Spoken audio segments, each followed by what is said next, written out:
इस करम का करो शुक्र कैसे अदा, इस करम का करो ইসলামী বিশ্ববিদ্যালয় কুষ্টিয়া কর্তৃক আয়োজিত আজকের এই সিরাত অনুষ্ঠানের সম্মানিত সভাপতি, সম্মানিত শিক্ষকবৃন্দ আছেন, আমার প্রাণপ্রিয় শিক্ষার্থীবৃন্দরা। ইসলামী বিশ্ববিদ্যালয় ইসলামকে ধারণ করবে, ইসলামী বিশ্ববিদ্যালয় ইসলাম চর্চা হবে, এটাই স্বাভাবিক। দুর্ভাগ্য আমাদের, আমরা ইসলামী বিশ্ববিদ্যালয়ের মতো প্রতিষ্ঠানেও ইসলাম চর্চা করতে গিয়ে বাধাগ্রস্ত হতে হয়। আমি কোনো এক ইসলামী বিশ্ববিদ্যালয়ের প্রোগ্রামে যখন আমাকে বসিয়ে রেখে মিউজিকের উপস্থাপন করা হয়েছে, আমি সেখানে কর্তৃপক্ষের সামনেই বিনয়ের সাথে প্রতিবাদ করেছি এবং বলেছি, প্রতিষ্ঠানের নামের মধ্যে যখন ইসলাম রেখেছেন তাহলে কাজের মধ্যে এই দ্বিচারিতা কেন হবে? আলহামদুলিল্লাহ, দীর্ঘ প্রতীক্ষার পরে হলেও ইসলামী বিশ্ববিদ্যালয় তার আপন রূপে ফিরেছে এবং সেখানে ইসলাম চর্চা করা যাচ্ছে। মহান রব্বে কারিমের দরবারে সেজন্য শুকরিয়া জানাচ্ছি। আলহামদুলিল্লাহ, শুকরিয়া জানাচ্ছি মাননীয় ভিসি মহোদয় সহ সংশ্লিষ্ট সকলকে, যাদের অক্লান্ত পরিশ্রমে আজকের এই প্রোগ্রাম এই পর্যন্ত এসেছে। আল্লাহ রাব্বুল আলামিন আমাদের সবাইকে এখান থেকে আলো গ্রহণ করবার তৌফিক দান করুন। সম্মানিত উপস্থিতি, আমাকে যে বিষয়টিতে কথা বলতে বলা হয়েছে সেটি হলো বৈশ্বিক চ্যালেঞ্জ মোকাবেলায় রাসূলুল্লাহ সাল্লাল্লাহু আলাইহি ওয়াসাল্লামের সুন্নাহ। আল্লাহ রাব্বুল আলামিন বলেছেন, ওয়াযাক্কির ফাইন্না যিকরা তানফাউল মুমিনিন, তুমি স্মরণ করিয়ে দাও, কারণ স্মরণ করিয়ে দিলে ঈমানদারদের সেটা উপকার বয়ে আনে। প্রায় ১৫০০ বছর আগে যে মানুষটি পৃথিবীতে এসেছেন, পৃথিবী থেকে তিনি চলে যাওয়ার পর শত শত সহস্র বছর অতিক্রম হওয়ার পরও আজও তিনি প্রাসঙ্গিক। বিশেষ করে যখন আমরা কোনো সংকটে পড়ি, সেটা ব্যক্তি থেকে নিয়ে বৈশ্বিক পর্যায় পর্যন্ত, প্রত্যেকটা পর্যায়ে প্রতিটি সংকটে যাকে আমাদের সবচেয়ে বেশি স্মরণ হয় এবং যাকে স্মরণ করতে আমরা বাধ্য, তিনি আপনার আমার প্রাণের নবী মুহাম্মদ মুস্তাফা সাল্লাল্লাহু আলাইহি ওয়াসাল্লাম। পৃথিবী তার সংকটকাল নানা দিক থেকে অতিক্রম করছে। পৃথিবী উন্নতি অগ্রগতির চরম শিখরে যেমন পৌঁছে গেছে, অপর দিক থেকে পৃথিবী অসংখ্য বৈশ্বিক চ্যালেঞ্জ এর মুখোমুখি আজ। সেই চ্যালেঞ্জ রাজনৈতিক এবং রাষ্ট্রীয় নেতৃত্বের চ্যালেঞ্জ। আজকের পৃথিবী যে সমস্ত সংকটগুলোর মধ্য দিয়ে তার সময় পার করছে, আমরা সবাই কম বেশি অবগত। এই সংকটগুলোকে আমরা যদি ভাগ করি তাহলে দেখা যাবে একদিক থেকে রাজনৈতিক এবং রাষ্ট্রীয় নেতৃত্বের চ্যালেঞ্জ, অপর দিক থেকে পরিবেশগত সমস্যা এবং পরিবেশের ভারসাম্যহীনতার চ্যালেঞ্জ, আরেক দিকে আমরা দেখি সামাজিক অস্থিরতা এবং অবিচারের চ্যালেঞ্জ। এর পাশাপাশি রয়েছে অর্থনৈতিক বৈষম্য এবং দারিদ্র্যের চ্যালেঞ্জ, তার সাথে রয়েছে স্বাস্থ্য সংকট এবং মহামারী সহ আরও বহুবিধ চ্যালেঞ্জ। রাজনীতি এবং রাষ্ট্রীয় নেতৃত্বের যে চ্যালেঞ্জগুলো, এগুলো আমরা যারা বাংলাদেশে জন্ম নিয়েছি এবং এখানে বেড়ে উঠেছি, এখানে বসবাস করছি, এগুলো আমাদের চাইতে বেশি বোধহয় পৃথিবীর খুব কম দেশের মানুষই উপলব্ধি করতে পারছে যে আজকের পৃথিবী কী কী চ্যালেঞ্জের মধ্য দিয়ে তার সময়গুলো পার করছে। আমাদের এখানে ক্ষমতার অপব্যবহার এটা নিত্য নৈমিত্তিক ব্যাপার। সবাই আমরা ক্ষমতার দাপট দেখাতে অভ্যস্ত। একই সাথে শোষণ এবং অস্থিতিশীলতা, রাজনৈতিক অস্থিতিশীলতা, এটা যেন আমাদের আজ প্রায় ৫০ বছর ধরে আমাদের আষ্টে পৃষ্ঠে মনে হয় লেগে আছে। এটা থেকে কোনোভাবে আমরা যেন বের হয়ে উঠতে পারছি না। আমাদের দেশের বাইরেও গোটা বিশ্বে আজ নীরব শোষণ চলছে। হয়তো পৃথিবীর কোনো এক অঞ্চল যারা অঢেল খনিজ সম্পদের মালিক, তারা শোষিত হচ্ছে পৃথিবীর উন্নত দেশগুলো দ্বারায়। পৃথিবীতে এমন গরিব দেশও আছে যে দেশের মানুষ নিয়মিত খাবার খেতে পায় না, কিন্তু তাদের দেশে অনেকগুলো আন্তর্জাতিক বিমানবন্দর রয়েছে। সেই বিমানবন্দরগুলো তাদের করা নয়, পৃথিবীর পরাশক্তিগুলো সে সমস্ত দেশে বিমানবন্দর করেছে সে দেশের খনিজ সম্পদ রাতের অন্ধকারে লুট করে নিয়ে যাবার জন্য, এবং শান্তি রক্ষার নাম করে তাদের সে লুটের কাজকে সহযোগিতা করছে বিশ্বের মোড়লরা। বিচারহীনতার কালচার, এটার জন্য সবচেয়ে উজ্জ্বল উদাহরণ ইরাক। যেই ইরাকে মরণাস্ত্র, ধ্বংসাত্মক অস্ত্র থাকার অভিযোগে একটি দেশ শেষ করা হলো, শত সহস্র মাকে বিধবা করা হলো, হাজারো শিশুকে এতিম করা হলো, কিন্তু সেই তথাকথিত ধ্বংসাত্মক অস্ত্র পাওয়া যায়নি। এরপরও কাউকে কখনো সরি বলতে শোনা যায়নি। বিচারহীনতার সবচেয়ে বড় উদাহরণ ফিলিস্তিন, যেখানে যেখানে মানুষ হত্যা করা এটা এতটাই স্বাভাবিক বিষয়ে পরিণত হয়েছে যেন গোটা পৃথিবী আজ কলোসিয়ামের সেই গ্যালারি, আর সেখানে যে তাণ্ডব চলছে সে তাণ্ডব আমরা বসে বসে গোটা পৃথিবীর মানুষ দেখছি। আগামী 100 বছর 200 বছর পরের যে প্রজন্ম পৃথিবীতে আসবে, আমাদের নিয়ে তারা আলোচনা করবে পৃথিবীতে তখন মানুষ ছিল যাদের চোখের সামনে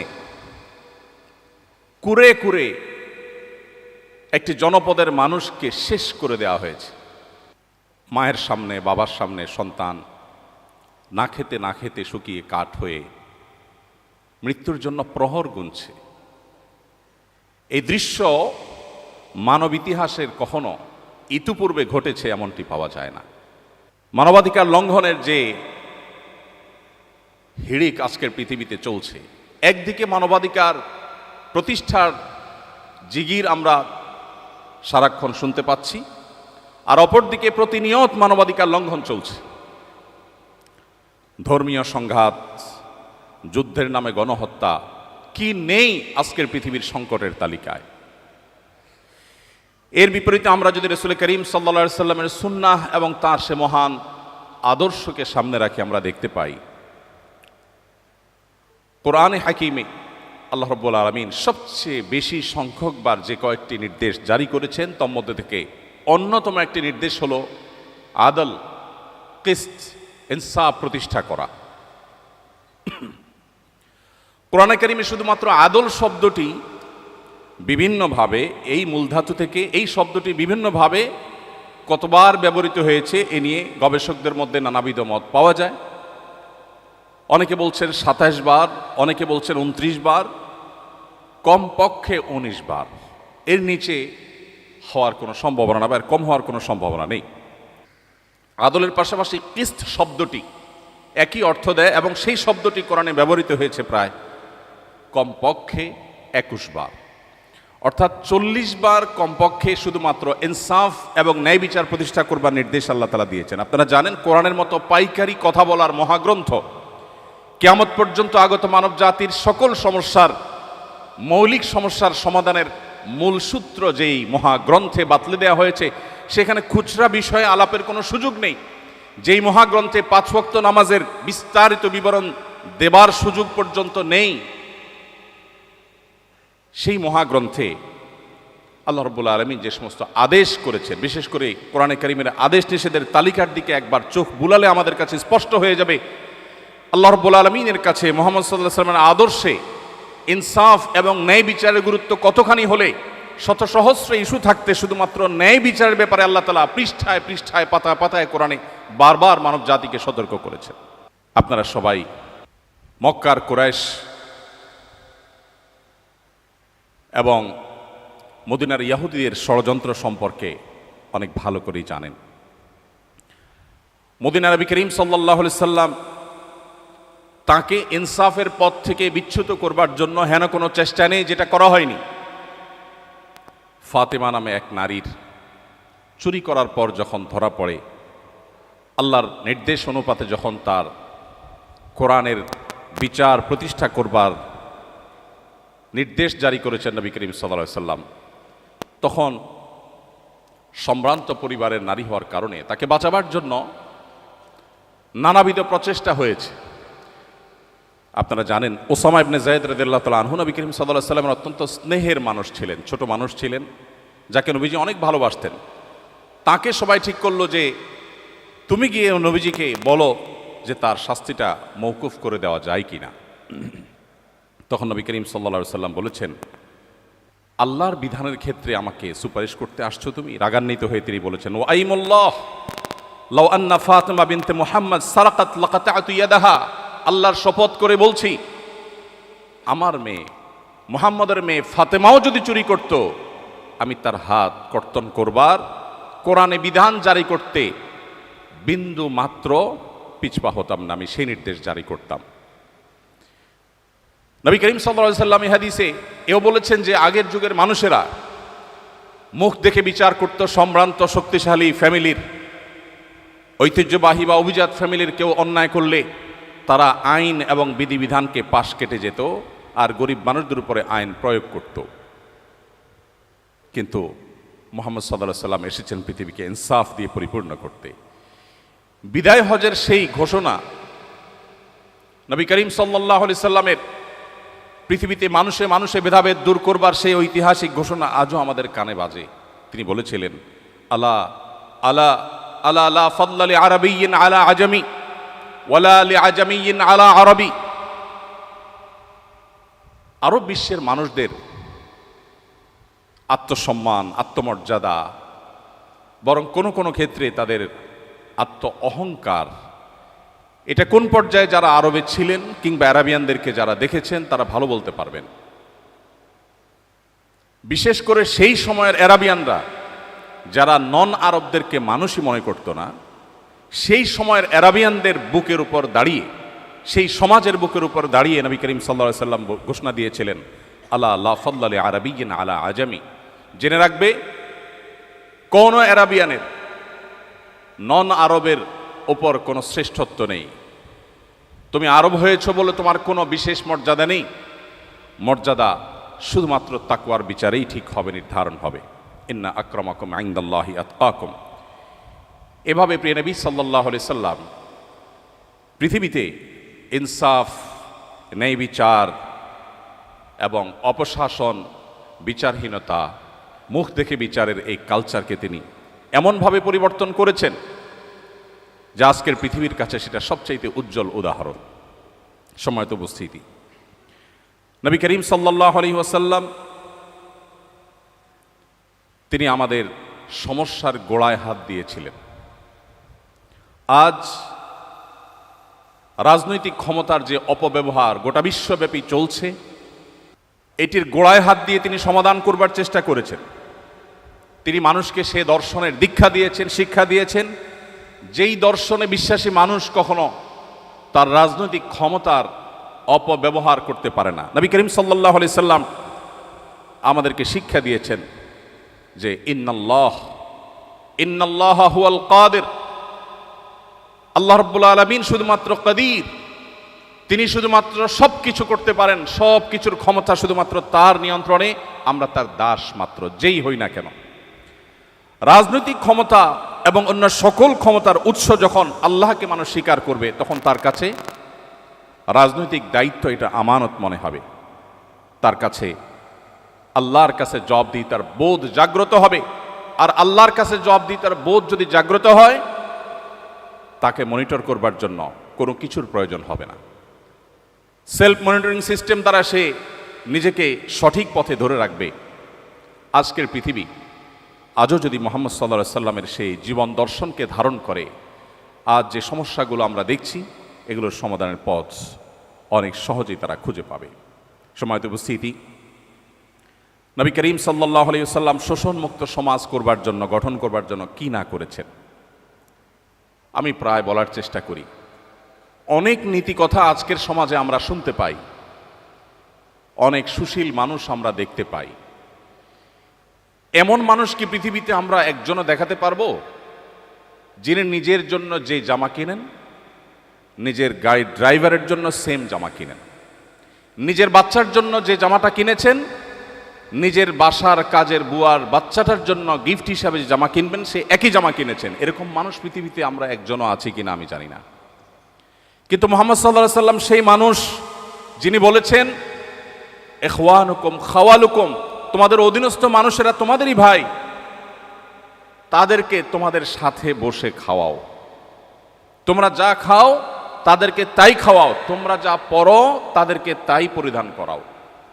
প্রিয় ভাইরা আমার, তিনি শুধুমাত্র নীতিবাক্য বলে ক্ষান্ত হননি, তিনি যা বলেছেন তার প্রতিটি কথাকে তিনি বাস্তবায়ন করে গেছেন। পৃথিবীর অন্য সব দার্শনিক, অন্য সব ব্যক্তিবর্গের সাথে তার পার্থক্যের জায়গাটা এখানে।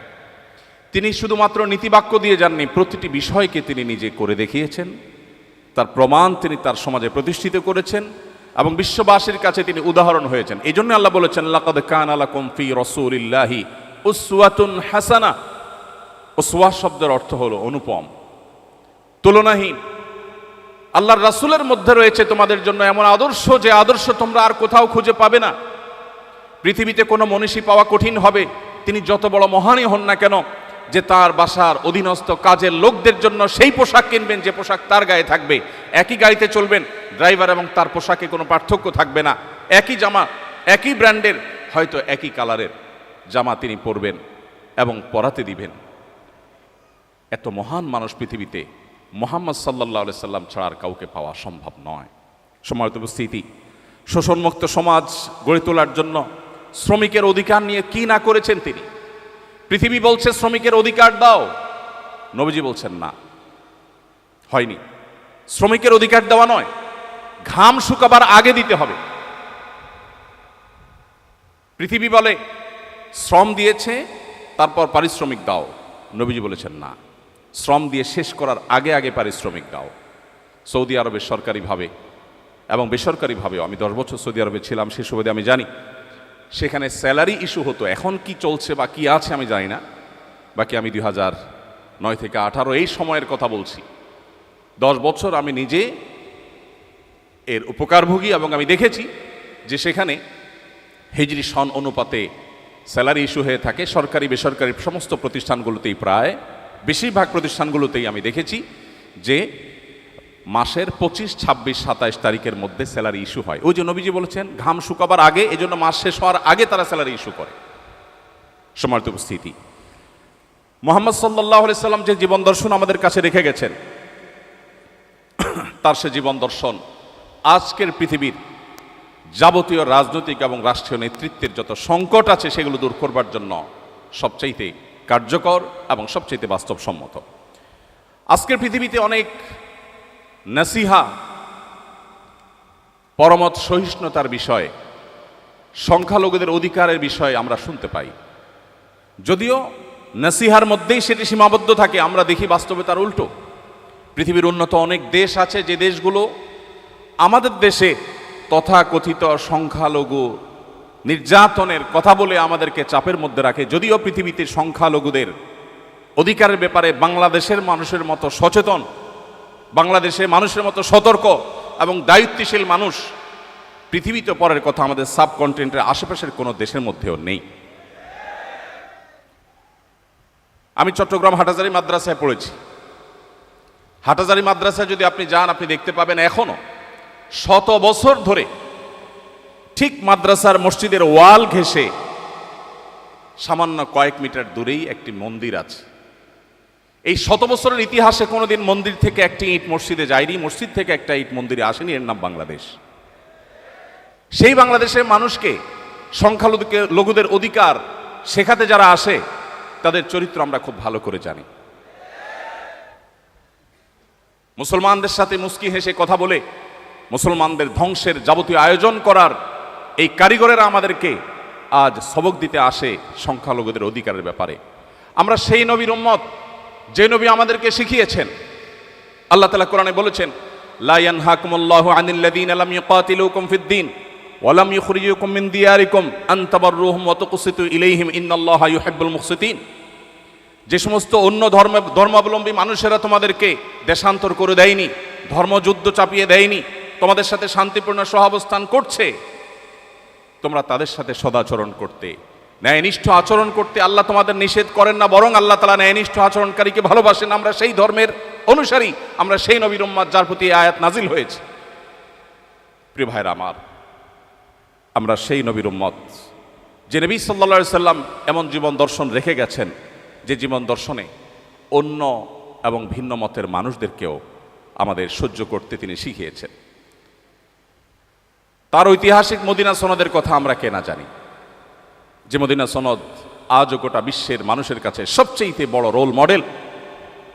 ভিন্ন ধর্মের মানুষদেরকে কিভাবে অ্যাকোমোডেট করে একটি শান্তিপূর্ণ সমাজ গড়বার উদ্যোগ নিতে হয়, নবী করিম সাল্লাল্লাহু আলাইহি সাল্লামের এই সিদ্ধান্ত রাজনৈতিক অঙ্গনে সবচেয়ে বড় এবং সবচেয়ে পুরাতন মডেল। সম্মানিত উপস্থিতি, এর বাইরে নবী সাল্লাল্লাহু আলাইহি সাল্লামের রাজনৈতিক এবং রাষ্ট্রীয় যে সমস্ত সিদ্ধান্তগুলো ছিল, যে সমস্ত দর্শনগুলো ছিল, সেগুলো নিয়ে আলোচনা করা অনেক সময় সাপেক্ষ ব্যাপার। আমি আর সেদিকে যাচ্ছি না, শুধুমাত্র শেষের দিকে এসে বলছি, আজকে যুদ্ধের নামে যে গণহত্যা পৃথিবীতে চলছে, আমাদের দেশেও অনেককে দেখা যায় প্রিয় নবী মুহাম্মদ সাল্লাল্লাহু আলাইহি সাল্লামের চরিত্রে কালিমা লেপনের ব্যর্থ চেষ্টা তারা করেন। তারা নবী করিম সাল্লাল্লাহু আলাইহি সাল্লামকে এমনভাবে ফুটিয়ে তোলার, এমনভাবে উপস্থাপন করবার চেষ্টা করে যেন তিনি একজন যুদ্ধবাজ মানুষ ছিলেন, নাউজুবিল্লাহ।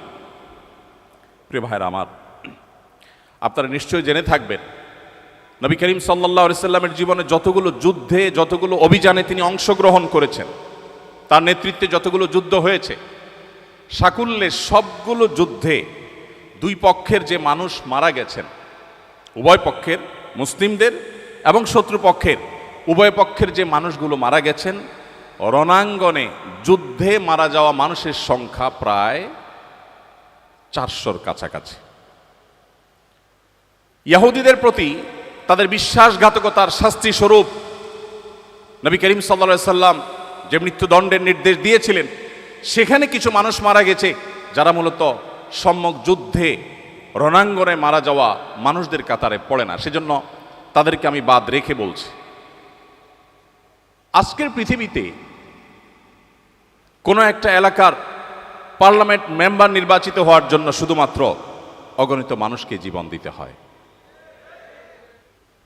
দুটি বিশ্বযুদ্ধে মিলিয়ন মিলিয়ন মানুষকে প্রাণ দিতে হয়েছে। আর মুহাম্মদ সাল্লাল্লাহু আলাইহি সাল্লামের আদর্শকে পৃথিবীতে প্রতিষ্ঠিত করবার জন্য সাকুল্যে প্রায় মাত্র 400 মানুষকে রণাঙ্গনে জীবন দিতে হয়েছে উভয় পক্ষের। এরপরে মুহাম্মদ সাল্লাল্লাহু আলাইহি সাল্লামকে যারা যুদ্ধবাজ মানুষ হিসেবে দেখাবার চেষ্টা করে, তাদের চাইতে জ্ঞান পাপী আর কেউ হতে পারে না। মুহাম্মদ সাল্লাল্লাহু আলাইহি ওয়াসাল্লাম তার যুদ্ধের যে নীতি ছিল, দু একটি পয়েন্ট আপনাদের জানা বিষয়গুলো আপনাদের সাথে শেয়ার না করে আমি পারছি না। আজ বলা হয় আজকের পৃথিবী সভ্য পৃথিবী, বলা হয় আজকের পৃথিবী মানবিক পৃথিবী, বলা হয় আজকের পৃথিবী মানবাধিকারের পৃথিবী, বলা হয় আজকের পৃথিবী নারী অধিকার আদায়ের পৃথিবী। মুহাম্মদ সাল্লাল্লাহু আলাইহি সাল্লাম যখন নারী অধিকার নিয়ে কথা বলেছেন, তখন নারী অধিকার নিয়ে কথা বলাটা ফ্যাশনের বিষয় ছিল না, আজকে যেমনটি ফ্যাশনের বিষয়ে পরিণত হয়েছে। আজকে কেউ নারী অধিকার নিয়ে সচেতন মানে সে খুব সময় সচেতন মানুষ। তার জন্য পৃথিবীর হাজারো সংগঠন, হাজারো প্রতিষ্ঠান তার পাশে এসে দাঁড়াবে, এবং এটা একটা ফ্যাশনের বিষয় হয়ে গেছে যে নারী সচেতন, নারী অধিকার সচেতন। নবী করিম সাল্লাল্লাহু আলাইহি সাল্লাম সেই সমাজের বুকের উপর দাঁড়িয়ে নারী অধিকার কথা বলেন না, নারী অধিকারকে প্রতিষ্ঠা করেছেন যেই সমাজে বাবা নিজের কন্যাকে জীবন্ত পুঁতে ফেলত শুধুমাত্র কন্যা হওয়ার অপরাধে। নবীজি সাল্লাল্লাহু আলাইহি সাল্লাম সেই সমাজের বুকের উপর দাঁড়িয়ে বলেছেন, কোনো ব্যক্তি যদি দুটি কন্যা সন্তানের বাবা মা হয় এবং তাদের সঠিক লালন পালন করে, তাদের জান্নাতের দায়িত্ব আমি নিলাম। প্রিয় ভাইরা আমার, কোরআন এবং হাদিসের কোথাও আমি পাই না 1 ডজন বা হাফ ডজন ছেলের বাবা হলে, ছেলের মা হলে তার জন্য জান্নাতের বারান্দায়ও যাওয়ার সুযোগ আছে, এরকম কোনো হাদিস আমার জানা নেই। কিন্তু কন্যা সন্তানের ব্যাপারে নবী সাল্লাল্লাহু আলাইহি ওয়াসাল্লাম এই কথা বলেছেন। কোরআনে কারিমে আপনারা জানেন সূরাতুন নিসা আছে, সূরাতুল রিজাল নাই। পুরুষদের সূরা বলতে সূরা নাই, কিন্তু নারীদের সূরা বলতে সূরা আছে। সেই জাতিকে যদি নারী অধিকার শেখাতে আসে, তার চাইতে বড় দুর্ভাগ্যের বিষয় আর কিছু হতে পারে না। প্রিয় ভাইয়ের আমার, নবী করিম সাল্লাল্লাহু আলাইহি সাল্লাম রণাঙ্গনে নারীকে, শিশুকে, বৃদ্ধকে, এমনকি অন্য ধর্মাবলম্বী যারা উপাসনায় রত তার খলিফার নির্দেশ ছিল সেখানে কোনো আঘাত যেন কেউ না করে। আজকের 2025-এর পৃথিবীতে দাঁড়িয়ে অনেক কথা বলা যায়। আপনি 1500 বছর আগের পৃথিবীতে যদি যান, তখন এই কথাগুলো কারোর মাথায় কল্পনায়ও হয়তো আসেনি, বলা তো দূরের কথা। আর নবী সাল্লাল্লাহু আলাইহি সাল্লাম, বিশ্বনবী, তিনি শুধুমাত্র বলেননি, তিনি এই কথাগুলোকে প্রতিষ্ঠিত করে গেছেন। শুধুমাত্র উহুদ যুদ্ধের একটি ঘটনা বলে পারছি না। এক সাহাবীকে নবী করিম সাল্লাল্লাহু আলাইহি সাল্লাম নিজের তরবারিটা তুলে দিলেন, যাও রণাঙ্গনে ঝাঁপিয়ে পড়ো। তিনি তরবারি হাঁকাতে হাঁকাতে যুদ্ধ করছেন। হঠাৎ করে দূর থেকে মনে হলো কোনো একজন প্রতিপক্ষের যোদ্ধা কাউকে ধরাশয়ী করেছে বা কিছু একটা করছে। তিনি দৌড়ে সেখানে গেলেন, যে দেখতে পেলেন একজন নারী, যিনি একটি লাশের সাথে এমন আচরণ করছেন যেটি কোনো মানুষ সহ্য করতে পারে না। আপনারা সবাই কম বেশি জানেন। লাশের বিকৃতির এই ঘটনা দেখে, সেই লাশ মুসলমানের লাশ দেখে ওই সাহাবী টকবগে জ্বলে উঠলেন, তরবারি বের করলেন। যখন তাকে আঘাত করতে যাবেন, হঠাৎ তিনি থমকে দাঁড়ালেন। কারণ তিনি পরবর্তীতে বলেছেন, এই তরবারি তো মুহাম্মদ সাল্লাল্লাহু আলাইহি সাল্লামের তরবারি। তিনি কোনোদিন কোনো নারীর গায়ে কখনো ফুলের টোকা দেননি। এই নারী যত বড় অপরাধী করুক না কেন, অন্তত মুহাম্মদ সাল্লাল্লাহু আলাইহি সাল্লামের তরবারি দিয়ে তাকে আঘাত আমি করতে পারি না। আপনি কোথায় পাবেন সেই জীবন আদর্শ? কোথায় পাবেন সেই মহান ব্যক্তিত্ব? প্রিয় ভাইরা আমার, আমাদের নবী করিম সাল্লাল্লাহু আলাইহি সাল্লাম তো সেই মানুষ, যে মানুষ রাষ্ট্রীয় নেতৃত্ব এবং রাজনৈতিক যে চ্যালেঞ্জ আছে, সেই চ্যালেঞ্জগুলো মোকাবেলা করার জন্য শুধুমাত্র নীতি কথা বলেননি। আপনারা সবাই জানেন, তিনি বিছানায় শুয়েছেন, পিঠে দাগ পড়ে গেছে, তাকে মায়া করে বলা হলো, আপনার জন্য একটু নরম বিছানার ব্যবস্থা করি। তিনি বলেছেন, না, প্রয়োজন নেই। তখনকার পারস্য সম্রাট, রোমান সম্রাট, আশপাশের সম্রাটদের যে জীবনযাপনের তাদের যে কালচার ছিল, কৃষ্টি ছিল, তাদের যে শৌখিন লাইফস্টাইল ছিল, তার তুলনায় মুহাম্মদ সাল্লাল্লাহু আলাইহি সাল্লামের সাদাসিধা জীবন মানব ইতিহাসে হয়তো দুই একটা খুঁজে পাওয়া যাবে, কিন্তু সামগ্রিকভাবে তার তুলনা পৃথিবীতে দেওয়ার মতো কোনো মানুষ আপনি পাবেন না।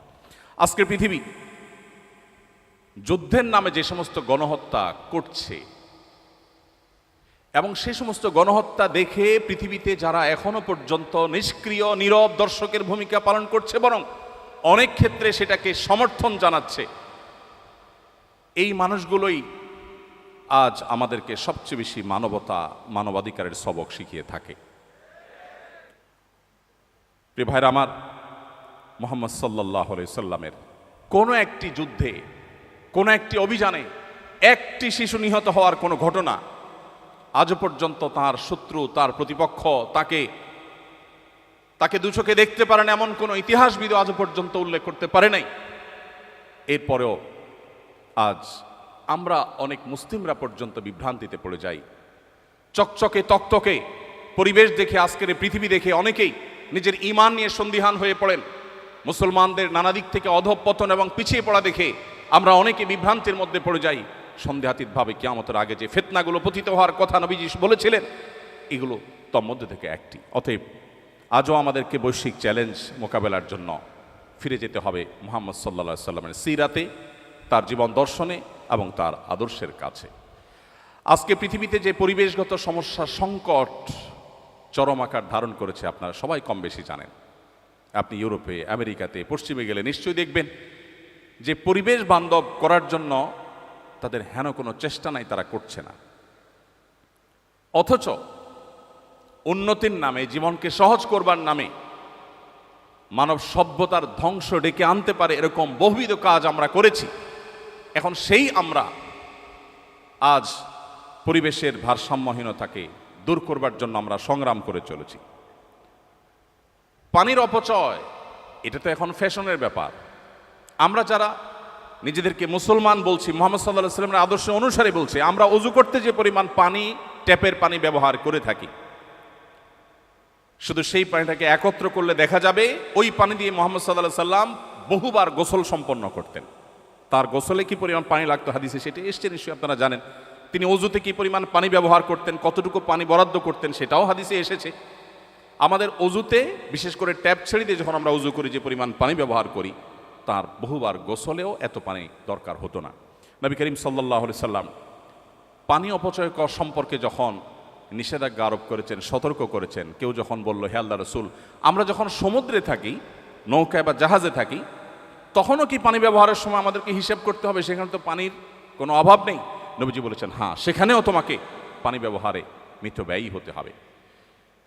প্রিয় ভাইয়ের আমার, নবী করিম সাল্লাল্লাহু আলাইহি সাল্লামের প্রত্যেকটা বিষয়কে আমরা 2025-এর পৃথিবীতে বসে আলোচনা করছি, পর্যালোচনা করছি, কিন্তু আমাদের উচিত 1500 বছর আগের পৃথিবীতে ফিরে গিয়ে তারপর কল্পনা করা এবং মূল্যায়ন করা, পর্যালোচনা করা যে সেই সমাজের বুকে এটা বলাটা কেমন ছিল।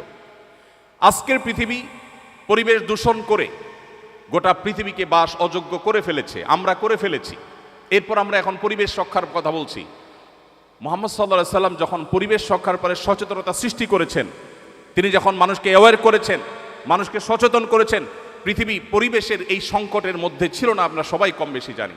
তিনি বলেছেন, আপনারা সবাই নিশ্চয় জানবেন নবী সাল্লাল্লাহু আলাইহি সাল্লামের হাদিস, তোমার হাতে যদি কোনো গাছের চারা থাকে, এদিকে ইসরাফিল আলাইহিস সালামকে সিংহা ফুৎকার দিতে তুমি দেখো, যিনি সিংহা ফুৎকার দেওয়ার প্রস্তুতি নিয়েছেন, এখনই ফুৎকার দিবেন, যাতে গোটা পৃথিবী সৃষ্টি জগতের সব কিছু তোলার মতো উঠতে থাকবে, গাছপালা কিছুই থাকবে না। এরকম পরিস্থিতিতেও তোমার হাতে থাকা গাছের চারাটা তুমি রোপণ করে দাও। পৃথিবীর কোন মনীষী এমন অসাধারণ এবং এমন জীবনমুখী, বাস্তবমুখী শিক্ষা এবং নির্দেশনা দিয়েছেন? প্রিয় ভাইরা আমার, তিনি যখন আমাদেরকে বলেছেন ইয়াকুমুল জুলুস আলাত তারিক, তোমরা কেউ পথে ঘাটে বসবে না, রাস্তায় বসবে না, রাস্তা দখল করবে না, তখন কিন্তু রাস্তায় যানজটের সমস্যা সৃষ্টি হয়নি। সেই 1500 বছর আগের পৃথিবীতে মক্কাতে মানুষই ছিল হাতে গোনা কয়েকজন। রাস্তায় যানজট হওয়ার কথা মানুষ স্বপ্নে কোনোদিন ভাবেও না যে রাস্তায় কোনোদিন যানজট হতে পারে। সেই সময় তিনি বলে গেছেন ইয়াকুমুল জুলুস আলাত তারিক, তোমরা কেউ রাস্তা দখল করতে যাবে না, খবরদার। আজ ঢাকা শহরে যখন ফুটপাত দখলের মহোৎসব চলে, রাস্তাঘাট দিয়ে আমরা চলাফেরা করতে যখন পারি না, অসুবিধা তৈরি হয়। এই হাদিসকে সামনে রাখলে মনে হয় নবীজি মনে হয় আজকে আমাদের ঢাকা শহরকে লক্ষ্য করে, আমাদেরকে লক্ষ্য করে মনে হয় হাদিস বলেছেন, অথচ তিনি বলেছেন 1450 বছর আগে। প্রিয় ভাইরা আমার, এই জন্য আজকের পরিবেশ সংশ্লিষ্ট যত সংকট আছে সেগুলো মোকাবেলার জন্য নবী সাল্লাল্লাহু আলাইহি সাল্লামের আদর্শের চর্চার কোনো বিকল্প নেই। একটি বিষয় আমি বিশেষভাবে উল্লেখ করতে চাই, হাদিসটি আমরা সবাই কম বেশি জানি। নবী সাল্লাল্লাহু আলাইহি সাল্লাম বলেছেন ইমানের 70 শাখা আছে।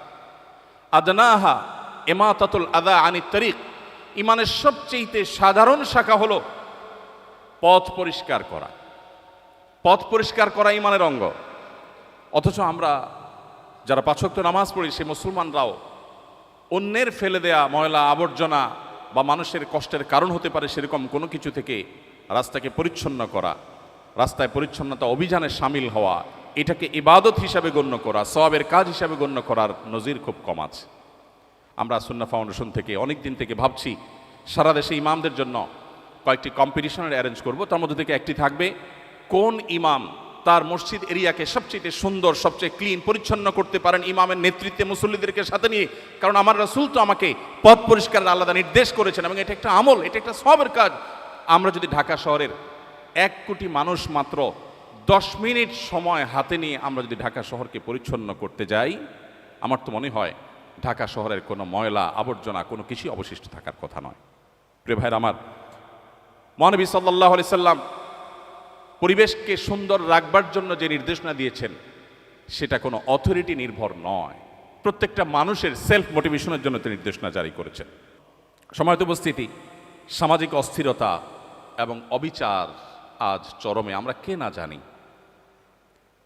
আইন শৃঙ্খলা চকচকে তকতকে দেখি পৃথিবীর অনেক দেশে, যেটা দেখে আমাদের মনে হয় যে বাহ, কত সুন্দর তারা সভ্য হয়ে গেছেন। সন্দেহাতীতভাবে অ্যাপ্রিসিয়েট করার মতো অনেক কিছু আছে, কিন্তু এর পেছনের যে আমাদের অজানা ইতিহাস, অজানা ঘটনাবলী বা অজানা অধ্যায় আছে, সেটাও আমাদের আমলে আনা উচিত এর সঠিক পর্যালোচনা করবার জন্য। আজ পৃথিবীর সবচেয়ে উন্নত অংশ মনে করা হয় যে দেশ বা যে দেশগুলোকে, সেখানে বর্ণবাদ এখনো এতটা শক্তিশালী যে এখনো পর্যন্ত কৃষ্ণাঙ্গদেরকে দিনের আলোতে পায়ের নিচে পাড়া দিয়ে মেরে ফেলা হচ্ছে, গোটা পৃথিবী দেখছে। এখনো প্রতিনিয়ত শুধুমাত্র ভিন্ন বর্ণের হওয়ার কারণে নানা রকম বৈষম্যের শিকার হতে হচ্ছে। প্রিয় ভাইরা আমার, মুহাম্মদ সাল্লাল্লাহু আলাইহি সাল্লাম যে জীবন দর্শন আমাদের সামনে রেখে গেছেন, সেখানে আমরা কে না জানি বেলাল হাবশী রাদিয়াল্লাহু তাআলা আনহু সুদূর ইথিওপিয়ার সেই টিগ্রে অঞ্চলের হাবসি ভিলেজ থেকে আগত, কোথায় সে ইথিওপিয়া আফ্রিকার আর কোথায় সে মক্কা, সেখান থেকে আগত কৃতদাস বেলাল হাবশী রাদিয়াল্লাহু তাআলা আনহু, তাকে এত মর্যাদা মুহাম্মদ সাল্লাল্লাহু আলাইহি সাল্লাম দিয়েছেন যে তাকে তিনি তার মুয়াজ্জিন ঘোষণা করেছেন। নবীজির সময়কার মুয়াজ্জিন আর আজকে আমাদের সমাজের মুয়াজ্জিন এক নয়। আমরা জানি আমাদের সমাজে মুয়াজ্জিন খুবই সাধারণ একজন মানুষ হয়ে থাকেন, সমাজে তার তেমন কোনো মর্যাদা থাকে না। মুহাম্মদ সাল্লাল্লাহু আলাইহি সাল্লামের সমাজের মুয়াজ্জিন ছিলেন সানি ইমাম, ইমামের পর যার মর্যাদা, আর ইমাম যিনি রাষ্ট্রনায়ক তারপরে যার অবস্থান, তার মর্যাদা কতখানি থাকতে পারে তা বলার অপেক্ষা রাখে না। যে মানুষটিকে মক্কার মানুষেরা নির্যাতন নিষ্পেষণ করেছিল, মুহাম্মদ সাল্লাল্লাহু আলাইহি সাল্লাম তাকে সে মর্যাদা দিয়েছেন। সময়ত ভাইরা, বর্ণ বৈষম্য দূর করবার জন্য নবী করিম সাল্লাল্লাহু আলাইহি সাল্লাম বিদায় হজের ভাষণে বারবার করে বিভিন্ন অ্যাঙ্গেল থেকে মানুষকে সতর্ক করেছেন, সচেতন করেছেন। নারী অধিকার প্রতিষ্ঠা করার জন্য বলেছেন ফাস্তাউসু বিন-নিসাই খায়রা, নারীদের ব্যাপারে তোমরা আমার কাছ থেকে ওসিয়ত গ্রহণ করো, আমি ওসিয়ত করে যাচ্ছি তাদের ব্যাপারে সদাচরণ, তাদের ব্যাপারে দায়িত্বশীল আচরণ করবার জন্য তোমরা সদা প্রস্তুত থাকবে। আল্লাহ বলেছেন ওয়া আশিরুহুন্না বিল মারুফ, সংসার করতে হলে সুন্দর এবং সঠিকভাবে যথাযথভাবে ন্যায়সঙ্গতভাবে সংসার করবে। খবরদার তাদেরকে সংসারে আটকে রেখে বৈবাহিক জীবনে তাদেরকে আবদ্ধ করে রেখে জুলুম করবে, সেই ইখতিয়ার তোমাকে দেওয়া হয়নি। সময়ত ভাইরা, আজ বর্ণবাদের বিরুদ্ধে হয়তো সবাই কথা বলবে, কিন্তু মুহাম্মদ সাল্লাল্লাহু আলাইহি সাল্লাম শুধু কথা বলেন নাই, তিনি বেলাল হাবশীকে এমন জায়গায় বসিয়েছেন যে জায়গায় বসানোর ফলে সমাজের কেউ বর্ণবাদ নিয়ে টু শব্দ করবার মতো সাহস দেখায়নি। আজও পৃথিবীতে অনেক কৃষ্ণাঙ্গকে সম্মানজনক জায়গায় বসানো হয়, ক্ষমতার আসনে বসানো হয়, কিন্তু তার পেছনের ইতিহাস হলো রন্ধ্রে রন্ধ্রে বর্ণবাদ, রন্ধ্রে রন্ধ্রে বৈষম্য নানাভাবে সেখানে বিরাজ করছে। সময়ত ভাইরা, নবী করিম সাল্লাল্লাহু আলাইহি সাল্লামের বিদায় হজের ভাষণ শুধুমাত্র যদি আমরা আলোচনা করি, পর্যালোচনা করি, তাহলে বোধ হয় সেটা আলোচনা করে শেষ করা কঠিন হবে। তিনি ন্যায় এবং মানবিক এক পৃথিবী গড়ে তুলেছিলেন। তার পৃথিবীতে, তার সমাজে, তার আদর্শের মধ্যে যারা গড়ে উঠেছেন, যার নেতৃত্বে যারা গড়ে উঠেছেন, বেড়ে উঠেছেন, মানব ইতিহাসে ইনসাফের যে উদাহরণ তারা তৈরি করেছেন, এটা বোধ হয় মানব ইতিহাসে আর কখনো ফিরে আসবে না। আজকের পৃথিবী আবার যদি তাকে চর্চা করে, তাকে অনুসরণ করে, আজকে যে সামাজিক অস্থিরতা আমরা দেখতে পাচ্ছি, যে অবিচার দেখতে পাচ্ছি, সেটা পরিপূর্ণভাবে নির্মূল করা সম্ভব। সম্মানিত উপস্থিতি, নবীজি সাল্লাল্লাহু আলাইহি সাল্লামের জীবনের কোন অধ্যায় রেখে কোন অধ্যায় নিয়ে আমরা কথা বলবো? তিনি যখন মক্কা বিজয় করলেন, যে মানুষগুলো মক্কা থেকে তাকে চরম অপমানিত করে, লাঞ্ছিত করে, কষ্ট দিয়ে বিদায় করেছে, বিতাড়ন করেছে, তিনি যখন মক্কায় ফিরে আসলেন, তিনি সেই মানুষ যিনি বললেন লা তাসরিবা আলাইকুমুল ইয়াউম, আজ তোমাদের কাছ থেকে কোনো প্রতিশোধ গ্রহণ করা হবে না, সবাইকে সাধারণ ক্ষমা ঘোষণা করা হলো। উল্লেখযোগ্য কোনো রক্তপাত ছাড়াই তিনি মক্কা বিজয় করলেন। যে বিশাল বহর নিয়ে তিনি এসেছেন মক্কা বিজয়ের সময়, সে বহর দেখে মক্কার মুশরিকেরা সবাই ভড়কে গিয়েছিল। না জানি আজকে কি ম্যাসাকারটা হয়ে যায়। ধৈর্য এবং সহিষ্ণুতার যে উদাহরণ তিনি রেখেছেন, সেটা শুধুমাত্র তার কথার মধ্যে নয়, তার কাজের মাধ্যমেই তিনি বাস্তবায়ন করেছেন। আজকের পৃথিবীতে সেজন্য কথার ফুলজড়ি নয়, বাস্তব উদাহরণ হওয়া মানুষদের জীবনী আমাদের চর্চা করতে হলে মুহাম্মদ সাল্লাল্লাহু আলাইহি সাল্লামকে সর্বাগ্রে আমাদেরকে চর্চা করতে হবে, অধ্যয়ন করতে হবে। আজকের যে অর্থনৈতিক বৈষম্য এবং দারিদ্র্যের চ্যালেঞ্জ আজকের পৃথিবীতে আমরা দেখতে পাচ্ছি, বেকারত্ব, ভোগবাদ মানুষকে কুরে কুরে খাচ্ছে, ধ্বংসের শেষ প্রান্তে নিয়ে যাচ্ছে, আমরা সম্পদের অসম বন্টন দেখতে পাচ্ছি। এই সব কিছু থেকে উদ্ধারের জন্য মুহাম্মদ সাল্লাল্লাহু আলাইহি সাল্লামের সেই জীবন দর্শনে যেতে হবে, যে জীবন দর্শন মানুষকে আখিরাতমুখী করে, যে জীবন দর্শন মানুষকে ব্যবসায়ী করে, মানুষকে উদ্যোক্তা হিসাবে গড়ে তোলে, কিন্তু সেটা মানব কল্যাণে, ভোগের জন্য নয়। প্রিয় ভাইরা আমার, মক্কা থেকে হিজরত করে আসা সাহাবীরা যখন মদিনায় আসলেন, অনেক বড় সংকট সেখানে তৈরি হতে পারত।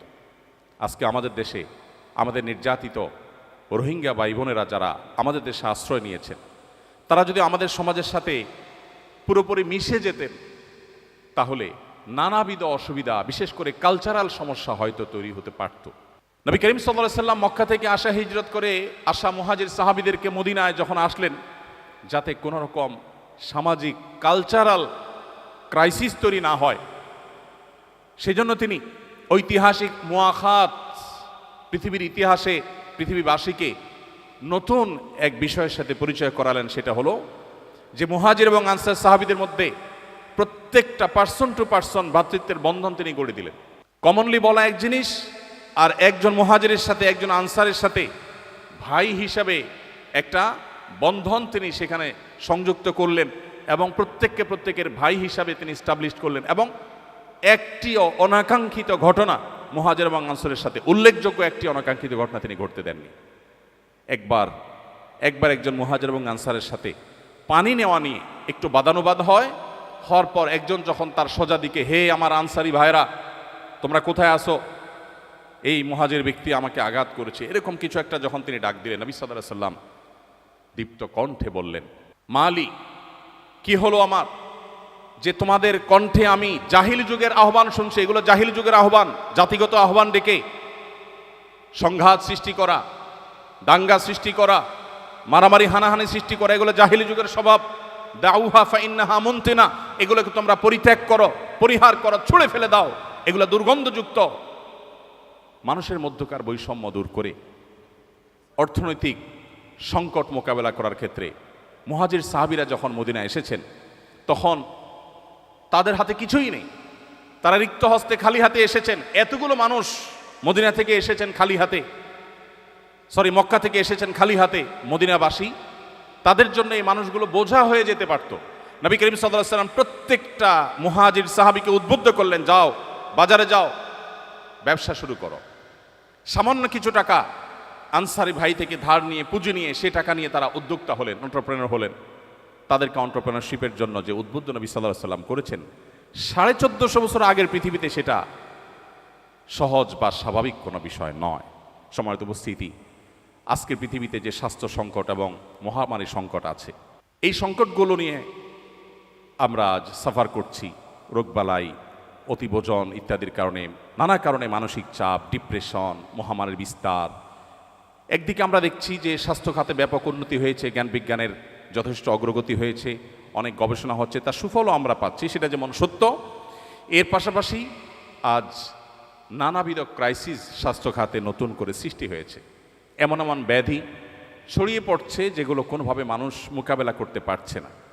এগুলোর জন্য মানুষের হাতের কামাই দায়ী। আল্লাহ বলেছেন, যহারাল ফাসাদু ফিল বাররি ওয়াল বাহরি বিমা কাসাবাত আইদিন নাস, স্থলে জলে যত ব্যত্যয় সৃষ্টি হয়েছে এর সবই মানুষের হাতের কামাই। সো এগুলো আমরাই সৃষ্টি করেছি। কোভিড-19 চলাকালীন সময়ে কোনো একটা টিভি চ্যানেল থেকে ক্যামেরা নিয়ে এসে আমাকে বলা হলো, স্বাস্থ্য সচেতনতার অংশ হিসাবে আপনি একজন আলেম হিসাবে, আপনি একজন সমাজকর্মী হিসাবে মানুষকে সচেতন করে বলুন যেন 20 সেকেন্ড ধরে মানুষ হাত ধোয়। তো আমার মনে পড়লো তখন যে পৃথিবী যখন কোভিড-19 পড়েছে, তখন পৃথিবী 20 সেকেন্ড ধরে হাত ধোয়ার গুরুত্ব বুঝেছে। আমার নবী করিম সাল্লাল্লাহু আলাইহি সাল্লাম তো 1500 বছর আগেই আমাকে বলেছেন, দিনে কমপক্ষে 5 বার উভয় হাত 3 বার করে ধোয়ার জন্য। 3 বার যদি একজন মানুষ তার 2 হাতকে ভালো করে ধোয় এবং দলে, আমার তো মনে হয় 20 সেকেন্ডের বেশি সময় ধরে ধোয়া হবে, ডলা হবে, এবং সেটা দিনে কমপক্ষে 5 বার, এর বেশিও হতে পারে। অতএব আজকের পৃথিবী সংকটে পড়ে যে সমস্ত সমাধানের কথা চিন্তা করে ভাবে, মুহাম্মদ সাল্লাল্লাহু আলাইহি সাল্লামের জীবন আদর্শে সেগুলো বহু আগে বলে দেওয়া আছে। অতএব আজকে যে আমাদের অতিভোজনের কারণে সমস্যা, যে সংকটে মুখোমুখি আমরা, এক সময় আমরা আমাদের ছেলেবেলা দেখেছি দাওয়াত খেতে গেলে, কোথাও গেলে মানুষ সাধ্য, অবশ্য সেদে খাওয়ানো, এটা বাংলাদেশে মানুষের কালচার, যে মেহমান বাঁচলো কি মরলো সেটা দেখার বিষয় না, খাওয়াতে হবে এবং নিজের পছন্দ মতো খাওয়াতে হবে। এখন মানুষ অনেক সচেতন, কেউ খেতে চায় না। যত বড় লোক খাবারের ব্যাপারে তত বেশি উনি সাবধান এবং সতর্ক। উনি খেতে চান না, এটা খাবেন না, ওটা খাবেন না, এটাতে ফ্যাট আছে, ওইটাতে তমুক আছে, ওইটাতে অমুক আছে, উনি ভেজিটেবল খাবেন, উনি ভেজিটেরিয়ান, ইত্যাদি ইত্যাদি ইত্যাদি।